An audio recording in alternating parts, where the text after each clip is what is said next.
જૂનાગઢના પૂર્વ deputy mayor અને અખિલ સૌરાષ્ટ્ર કચ્છ રઘુવીર સેનાના સુપ્રીમો તેમજ નોબલ યુનિવર્સિટીના વાઇસ પ્રેસિડેન્ટ ગિરીશ કોટેચાના જન્મદિવસની અનોખી રીતે ઉજવણી કરવામાં આવી।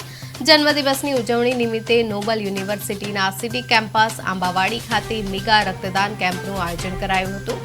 માનવ હિતના સદકાર્ય સાથે જોડાયેલા આ રક્તદાન કેમ્પમાં કોલેજના વિદ્યાર્થી ભાઈ બહેનો સહિત શહેરના અગ્રણીઓ અને રક્તદાતાઓ મોટી સંખ્યામાં જોડાયા હતા।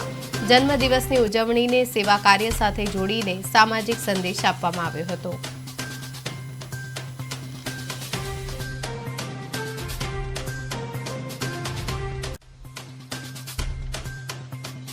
અઢીસો છે આખા જુનાગઢ જિલ્લાના ઉના છે સુધીમાં દર 15 દિવસે બ્લડ ચડાવવું પડે એમ છે। આજ બ્લડ દઈશ એનો પણ હું ખૂબ આભાર માનું। અને મને તો બોમ્બે થી માંડીને અમુક એવા ડોક્ટરો છે એમ કીધું કે ખરેખર ગિરીશભાઈ દર 3-4 મહિને એકવાર બ્લડ દેવું જોઈએ। બ્લડની પ્રક્રિયા એવી છે કે તમે દો એટલે પાછું તરત જ 8 દિવસમાં એનાથી ડબલ બની જાય। એટલે જેટલા બ્લડ દેવા આવ્યા છે એનો ખૂબ આભાર માનું છું। અને મારા ગ્રુપમાં મારા મિત્ર સર્કલ બધાનો એટલા માટે આભાર માનું કે 8 દિવસથી મારી ભેગા બધી સંસ્થાઓમાં આવે છે। ફરીને પરમ કૃપાળુમાં પરમાત્માને પ્રાર્થના કરું કે આવા કામ કરવાની એમને શક્તિ આપે।